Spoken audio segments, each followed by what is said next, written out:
The first time I realized something was wrong wasn't when I found the documents or even when I overheard their conversation. It was the way he touched my shoulder, gentle, almost apologetic, as he told me we were in financial trouble. My husband had never been gentle unless he wanted something. My name is Sylvia, and I was 3 weeks postpartum when my world started to crumble. The physical pain was still raw, my body feeling like it had been torn apart and hastily stitched back together. Our daughter Emma slept in her bassinet beside our bed, peaceful and oblivious to the storm brewing around her. Honey, we need to talk about something, Kylan said, perching on the edge of our bed. His mother Jocelyn hovered in the doorway, her presence making me instantly uneasy. The business, there's been some complications. I tried to sit up, wincing at the movement. What kind of complications? We're underwater, he said, his voice cracking. The loans, the overhead, everything's fallen apart. I've tried everything, but he ran his hands through his hair, a gesture I'd always found endearing before. We might lose the house. Jocelyn stepped forward, her expensive perfume filling the room. Darling, we've been discussing options. That commercial property your father left you, if we sold it now, it could solve everything. My father's property, the last piece of him I had left, the building he'd worked his entire life to own, the legacy he'd wanted me to preserve. I felt my throat tighten. I don't know, I whispered. Dad wanted. Your father would want his granddaughter to have a stable home, Jocelyn interrupted, her voice honey-sweet but her eyes sharp. Sometimes we have to make difficult choices for family. Emma stirred in her bassinet, and I felt the familiar pull of maternal anxiety. The thought of losing our home, of failing my daughter before she could even smile. The market's perfect right now, Keelan added. We already have interested buyers. It could all be sorted within weeks. I looked between them, my husband's pleading eyes, my mother-in-law's practiced concern. The medication made everything fuzzy, and my thoughts felt like they were wading through syrup. Can I think about it? I asked. Of course, sweetheart, Kylan said, kissing my forehead. Take all the time you need. That night, unable to sleep, I struggled to the kitchen for water. My body protested every step, but I needed to move to think clearly. As I approached, I heard voices from Kylan's home office.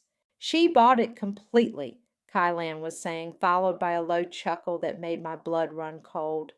God, postpartum depression is a gift. She's so out of it, she didn't even ask to see the business records. I told you timing was everything, Jocelyn replied. A new mother, all those hormones. She's perfectly vulnerable. Once we get that property, you can finally expand properly, and I can stop pretending I care about her feelings. To think her father thought that trust would protect her. Kylan laughed.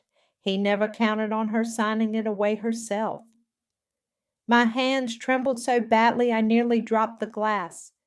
I pressed myself against the wall, listening as they continued plotting, discussing numbers and plans that had clearly been in motion for months. The best part, Jocelyn added, she'll probably thank us for taking it off her hands. Poor little Sylvia, always so eager to please. I didn't realize I was crying until I felt tears hitting my chest. The physical pain was nothing compared to this hollow, burning sensation of betrayal. Every gentle touch, every concerned look, every sweet word, all calculated, all fake. I made my way back to bed somehow, lying beside my daughter's bassinet. Emma's tiny breaths were the only sound in the room, steady and pure. I watched her little chest rise and fall, thinking of my father, of his warnings about trust and family and protection. I'm so sorry, Dad, I whispered to the darkness. I should have listened. But as I lay there, something shifted inside me. The fog of medication and exhaustion began to clear, replaced by a clarity I hadn't felt since before giving birth. They thought they had me cornered, the weak, emotional new mother, too overwhelmed to fight back. They were wrong. I remembered something my father used to say. The most dangerous opponent is the one you've convinced yourself isn't a threat. As I finally drifted off to sleep, I made a promise to myself, to Emma, and to my father's memory. They wanted to play games? Fine. But they had no idea who they were really playing with. The next morning, I played my part perfectly. When Kylan brought me breakfast in bed, I managed a weak smile and squeezed his hand.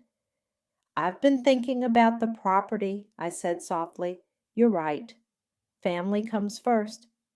His eyes lit up with barely concealed triumph. You're making the right choice, honey. I'll have Jarvis draw up the paperwork.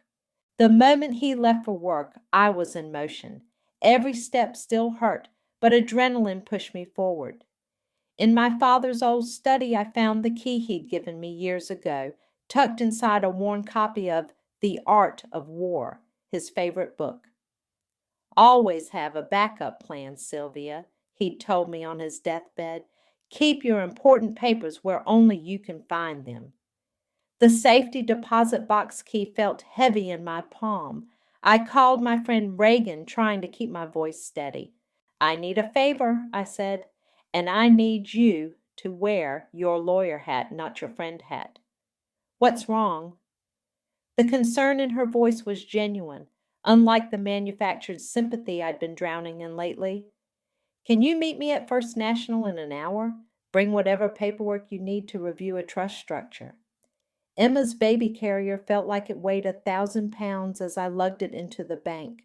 Reagan was already waiting, power suit and all, her red hair pulled back severely. Okay, spill, she said as soon as we were seated in the private viewing room. You look like hell. I pulled out the documents from the safety deposit box, spreading them across the table. My husband and his mother are trying to steal my father's property. They think I'm too... I swallowed hard, too emotionally compromised to fight back. Reagan's eyes narrowed as she scanned the trust documents. Then she started smiling, the kind of smile that made me remember why she had such a high win rate in court. Oh, honey, she said, they really messed up. What do you mean? She pointed to a specific clause. Your father was brilliant. This trust is ironclad. Even if you wanted to, you couldn't sell that property without triggering a cascade of legal protections. Any attempt to transfer ownership would automatically revert control to a blind trust until you've undergone psychological evaluation and financial review. So, when Kylan said they had buyers lined up, they were either lying or they're about to commit serious fraud. Reagan pulled out her phone. Let me make some calls. We need to know who they've been talking to. While she stepped out, I nursed Emma and thought about my father. He'd built his business from nothing, working 60-hour weeks to create something lasting. I remembered sitting on his desk as a kid, watching him review contracts with the same intensity others reserved for treasure maps. Reagan returned looking like a cat who'd found an unguarded bowl of cream. Your mother-in-law contacted Jarvis Griffin last week about streamlining the sale process. Want to guess what that means? They're trying to find loopholes. They're trying to forge documents. She sat down, her expression turning serious. Sylvia, this isn't just unethical, it's criminal. They're attempting to defraud you while you're in a medically vulnerable state. We can destroy them. I looked down at Emma, sleeping peacefully against my chest. I want to do this right, I said. I want them to feel as helpless as they thought I was. Then let's get to work. First, we document everything, every conversation, every document they show you. Act compliant, even eager. Let them think they're winning. She started writing in her legal pad. Meanwhile, I'll put the pieces in place. When we move, they won't know what hit them. That afternoon, Jocelyn came by with lunch and property listings she'd found. I smiled, nodded, and played the role of grateful daughter-in-law while recording every word on my phone. You're so good to help with all this, I said, watching her preen at the praise. I'm just not good with business matters like you and Kylan. Oh, darling, she patted my hand condescendingly. That's why you have us. We'll take care of everything. After she left, I sat in my father's study again, holding Emma close. Your grandfather was a smart man, I whispered to her. He knew someday someone might try to take advantage of us, but you know what else he knew? I touched the trust documents, feeling stronger than I had in weeks. He knew his daughter was stronger than anyone suspected, and now they get to learn that lesson the hard way. Playing week was exhausting, but I was getting better at it. Every morning I'd shuffle around the house in my robe, making sure to look appropriately fragile when Kylan or Jocelyn stopped by. I'd let my voice quiver when they discussed the property sale, carefully recording every conversation on my phone. But I had one more card to play, one person who knew me better than anyone, even if we hadn't spoken in years. Hello? My sister's voice was guarded when she answered. Willow, it's me. The silence stretched between us like a rubber band about to snap. I need your help. 3 years, Sylvia. 3 years of nothing, and now you need my help? The bitterness in her voice was justified. I'd chosen Kylan's side during our last family fight, a decision that now felt like ash in my mouth. I know. I was wrong. About everything. I could hear her breathing on the other end. They're trying to steal Dad's property. What? The sharpness in her tone told me I'd hit a nerve. Dad's property had always been a point of contention. She thought I was too soft to protect it. Can you meet me, please? I have a newborn, but I can... Text me your address, she cut in. I'll be there in an hour. Willow arrived looking exactly as I remembered. Combat boots, leather jacket, and enough attitude to fill a stadium. But when she saw Emma sleeping in my arms, something in her expression softened. She looks like Dad, she said quietly. Want to hold her? As I passed Emma to her aunt for the first time, I saw tears in Willow's eyes. I should have been here, she whispered. I should have called. I pulled out the trust documents. But you were right about them, about everything. For the next hour, I laid out the whole story. Willow's expression grew darker with each detail, her jaw clenching when I played the recorded conversations. Those manipulative pieces of... She glanced at Emma and censored herself. What's the plan? Reagan's handling the legal side, but I need someone who knows how they think, how they operate. You were always better at reading people than me. Willow smiled, that dangerous smile she'd inherited from our father. You want to play them at their own game? I'm in. We spent the afternoon strategizing. Willow suggested letting Kylan and Jocelyn see me making calls to financial advisors, planting the seed that I was seeking professional advice about the sale. It'll make them nervous, she explained. They'll rush things, make mistakes. That evening, right on cue, Kylan came home early. Honey, he called out, who are you talking to today? I gave him my best confused look. Oh, just some financial advisor. I wanted to understand the sale process better. I watched panic flicker across his face. Is that okay? Of course, but you don't need to worry about that stuff. We got it handled. He pulled out his phone. Actually, let me call Mom. We should move quickly before market conditions change. I pretended to focus on Emma while he stepped into his office, leaving the door slightly ajar. My phone was already recording. Mom, we need to speed this up. She's asking questions. No, I don't think she knows, but... Yes, I know the documents aren't ready, but... Fine. Call Jarvis. Tell him whatever he wants. Just get it done. Later that night, Willow texted me. Reagan got the paperwork from Jarvis's office. They're trying to bypass the trust completely. We've got them. I was feeding Emma when Jocelyn arrived the next morning, practically vibrating with fake concern. Darling, Kylan told me you were asking questions about the sale. Are you having doubts? I blinked up at her, channeling all the uncertainty she expected from me. I just want to make sure I'm doing the right thing. For Emma. Oh, sweetie. She sat beside me, her perfume making Emma wrinkle her nose. You know we only want what's best for you. Why don't we meet with the buyers tomorrow?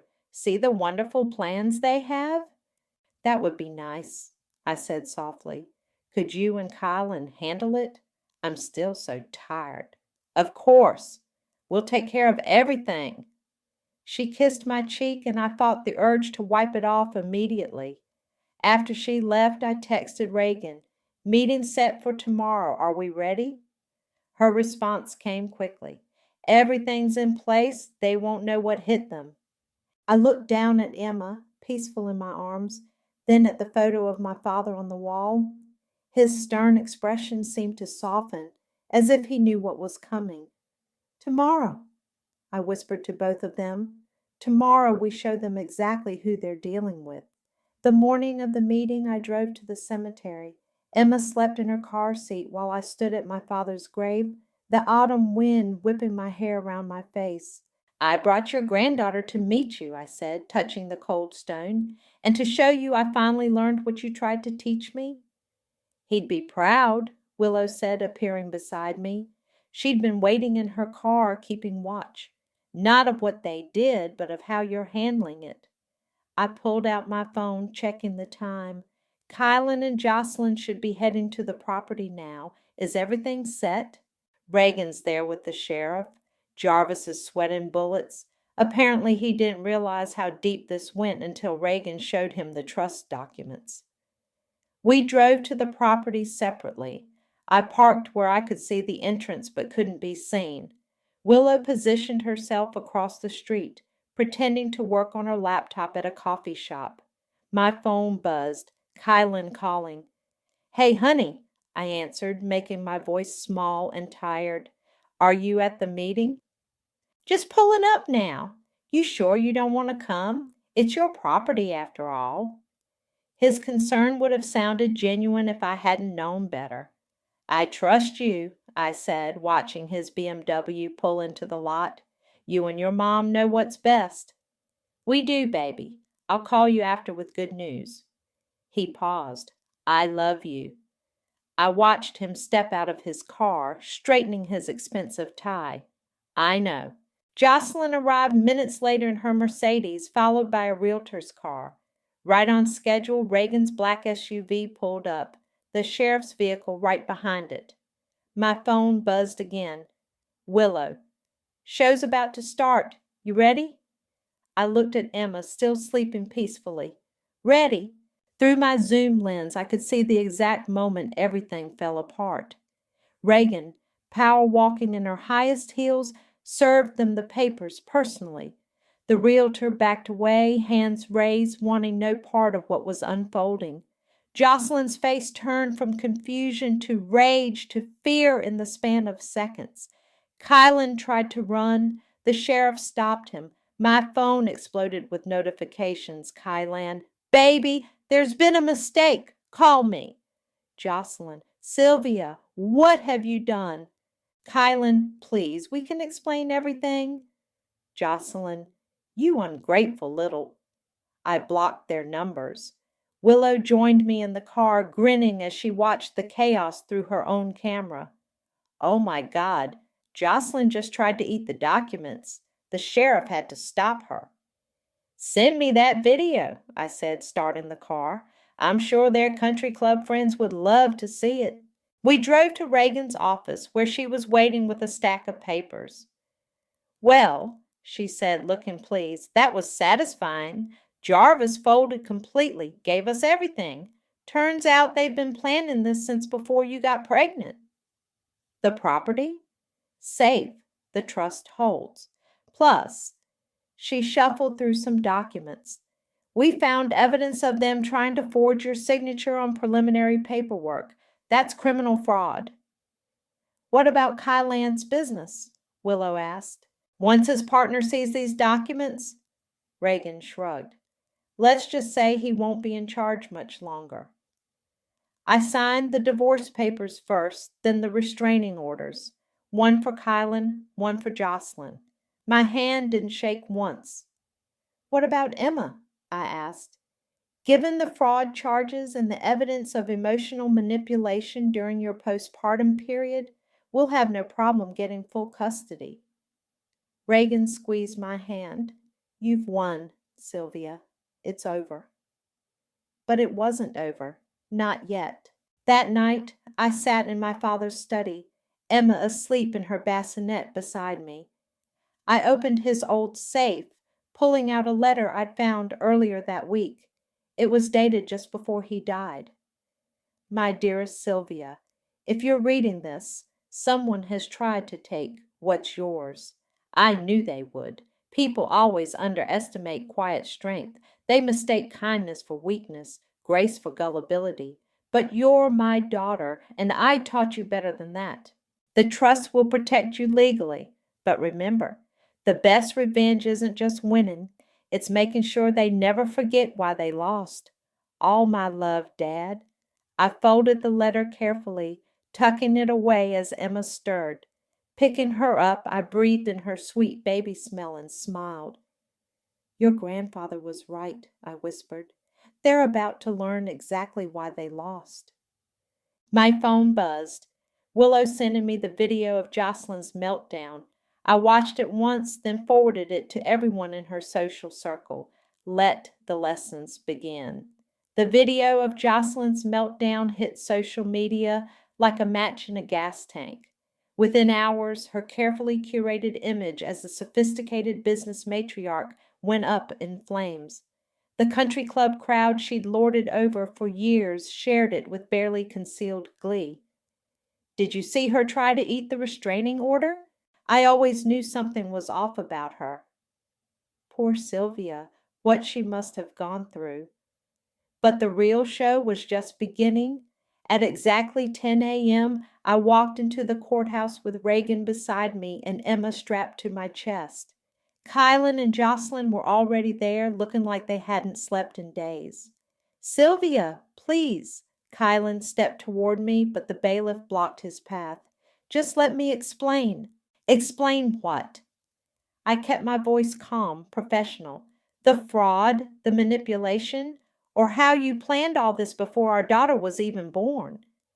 Jocelyn tried to intervene, her designer outfit wrinkled for the first time in her life.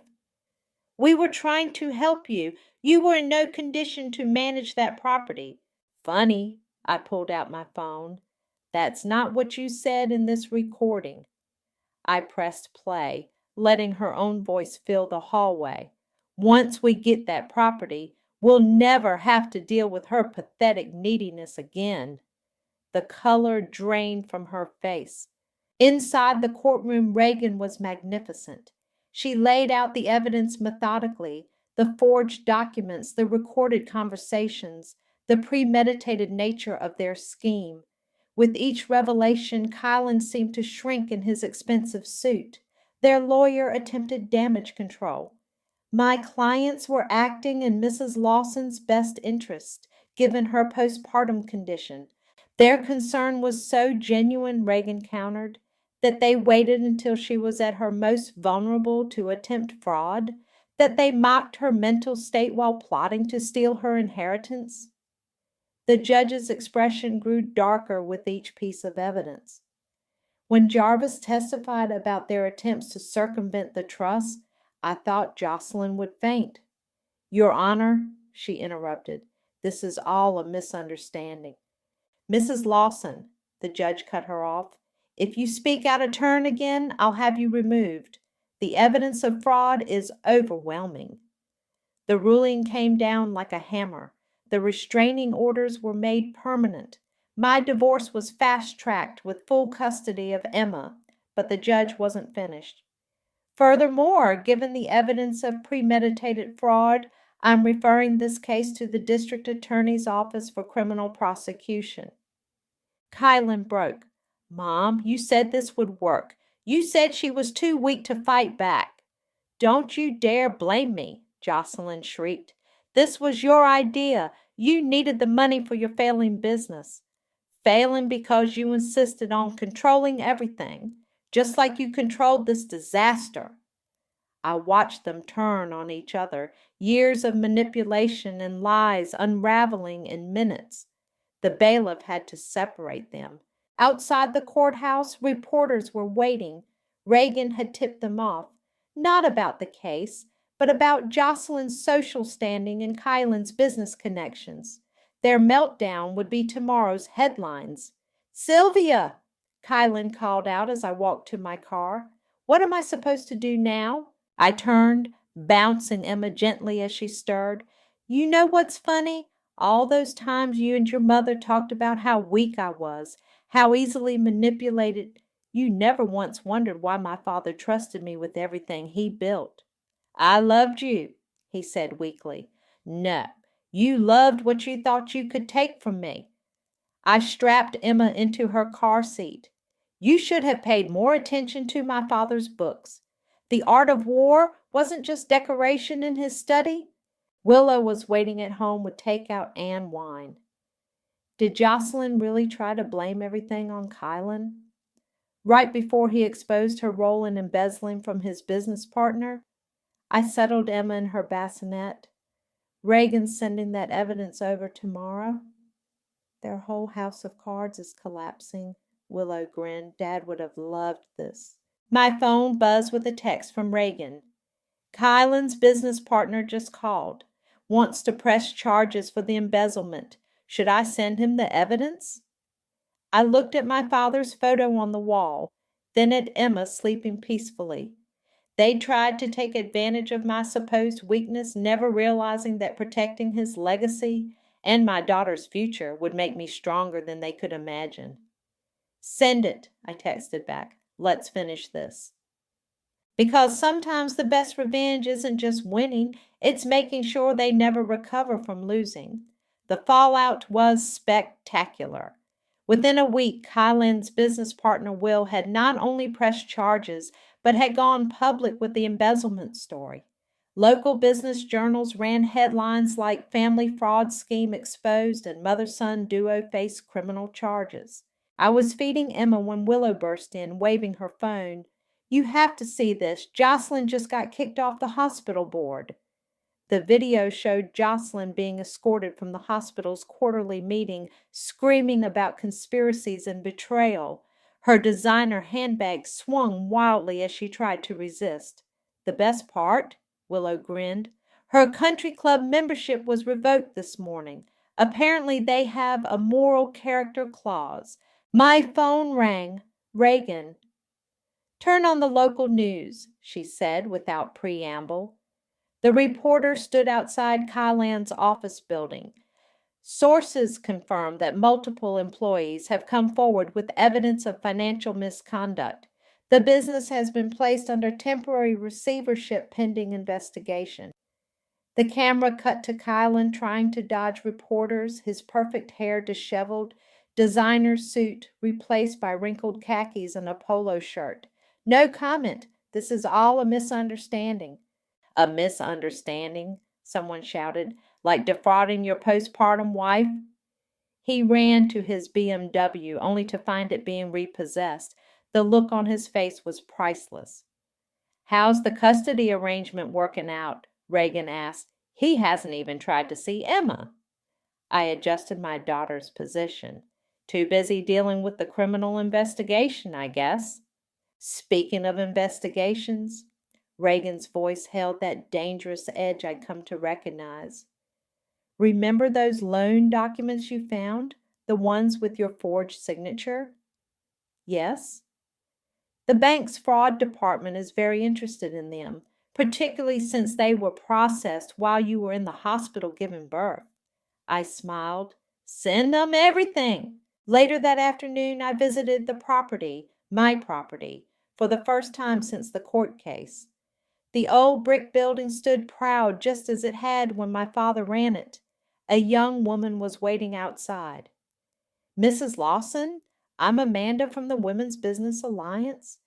We heard about what happened and, well, we'd love to feature your story at next month's leadership conference." I adjusted Emma in her carrier. "My story?" A new mother protecting her inheritance while exposing fraud, standing up to familial manipulation. It's inspiring. Plus, she smiled, we heard you might be converting this building into a wellness center for new moms. I hadn't planned to share that idea yet, but seeing her enthusiasm made me reconsider. I'm thinking about it. My sister and I are exploring options. Perfect timing. She handed me an invitation. The conference theme is legacy and leadership. We'd love you to speak. That evening, Willow helped me draft the speech while we watched Jocelyn's latest meltdown go viral. This time, she'd been caught trying to use a frozen credit card at a luxury spa. Your appointment has been declined, the receptionist said loudly in the video, and no, we cannot accept your social status as payment. Do you know who I am? Jocelyn shrieked. Yes, the receptionist replied coolly. We all saw the courthouse video. My phone buzzed with a voicemail notification. Kylan's number. Sylvia, please. His voice was slurred. Everything's falling apart. The business, my reputation. Mom's facing criminal charges. I never meant. I didn't want. Just call me back, please. I deleted it without responding. You okay? Willow asked. Better than okay. I showed her the conference invitation. I'm thinking it's time to tell our side of the story, really show people what happened. You mean expose them completely? No, I smiled, watching Emma sleep. I mean show other women how to protect themselves, how to recognize manipulation, understand their rights, protect their assets. Dad would love that, Willow said softly, using their scheme to help others. My phone buzzed again, a news alert. Kylan's business partner had given a full interview, exposing years of financial misconduct. The company's stock was plummeting. Should we send Jocelyn a spa gift card? Willow joked. You know, for stress relief. I think she's got enough stress. I picked up my laptop. Help me with this speech. I want to get it right. As we worked, more notifications rolled in. Kylan's assets frozen. Jocelyn's luxury apartment being repossessed. Their carefully constructed world of privilege and manipulation crumbling piece by piece. But I wasn't watching anymore. I was too busy building something new from the ashes of their destruction. Something that would help other women stand strong, just as my father had taught me. Sometimes the best revenge isn't just watching them fall, it's rising so high they can never reach you again. The final divorce hearing fell on Emma's 4-month birthday. I dressed her in the little purple outfit my father had bought before he died, the one I'd found tucked away in his study with a note, for my future grandchild. Kylan looked terrible. His designer stubble had become a scraggly beard and his suit hung loose on his frame. When he saw Emma, his eyes filled with tears. Can I hold her? He asked quietly. No, I kept my voice level. You lost that right when you tried to steal her inheritance. Jocelyn wasn't present.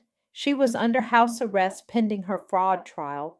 Her social media accounts had gone dark after someone, Willow, leaked screenshots of her messages planning the property scheme. Inside the courtroom, Kylan's new lawyer, a public defender since his assets were frozen, tried one last play. Your Honor, my client acknowledges his mistakes but requests joint custody. Objection! Reagan stood, radiating controlled fury. Mr. Lawson hasn't attempted to see his daughter once since these proceedings began. Furthermore, she pulled out a document.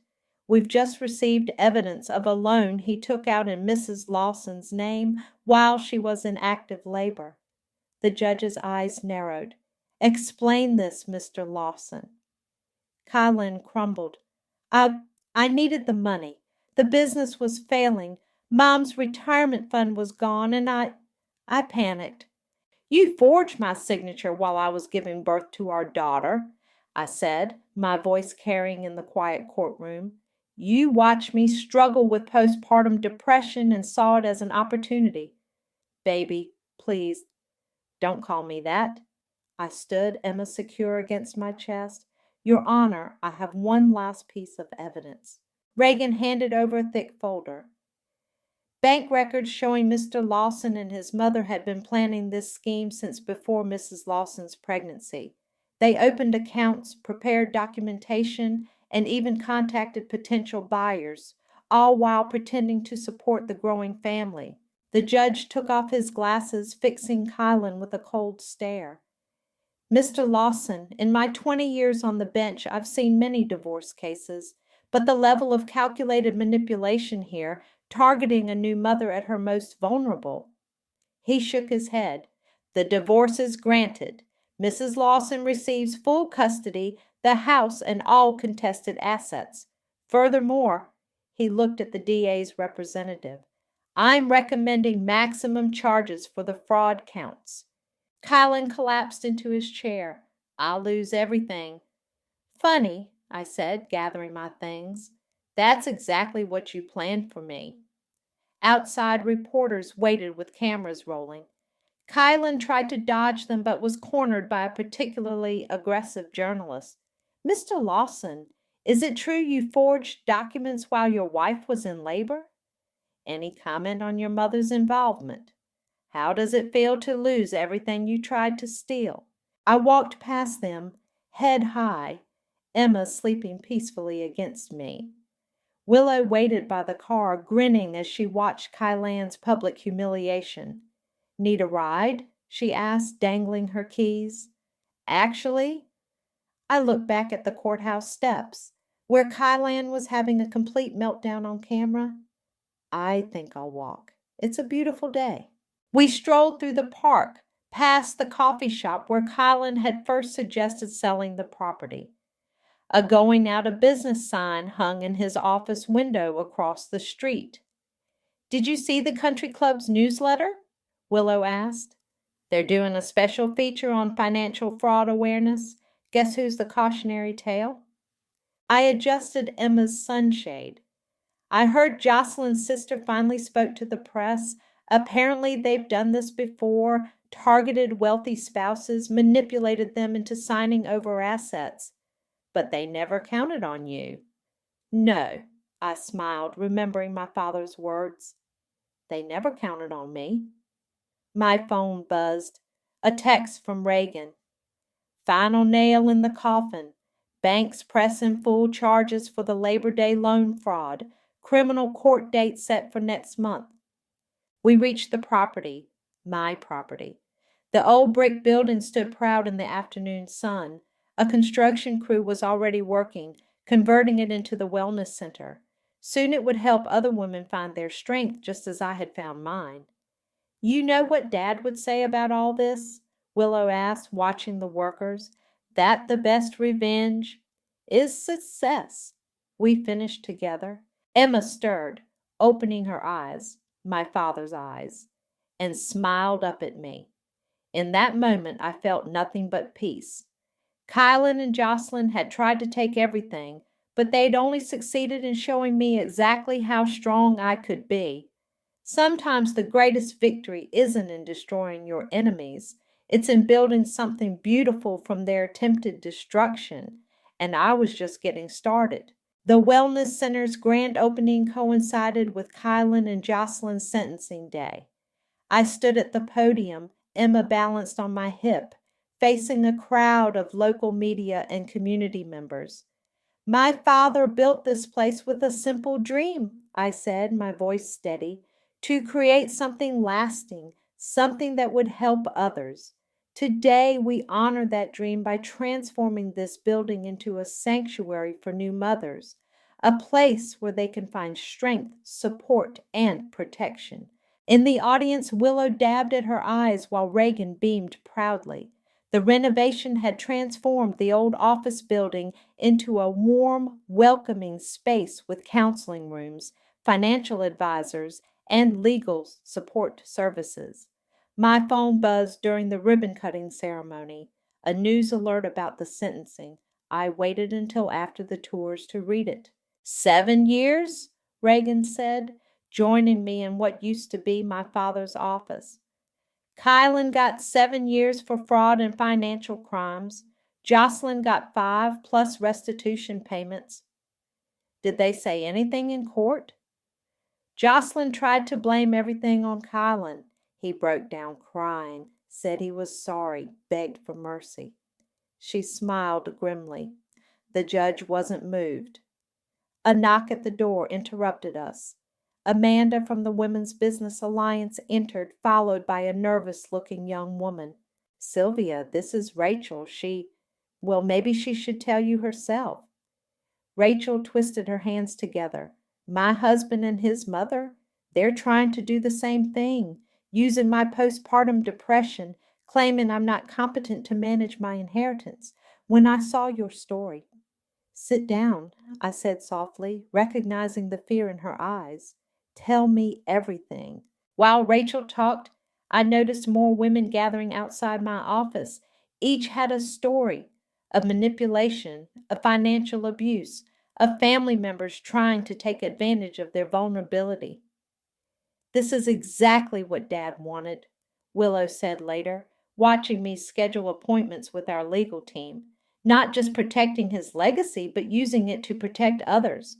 Emma crawled across my father's old desk, reaching for his photo. As I picked her up, my hand brushed against a hidden latch I'd never noticed before. A small compartment popped open. Inside was another letter, dated even earlier than the last one. My dearest Sylvia, if you're reading this, you've not only protected yourself, you've chosen to protect others.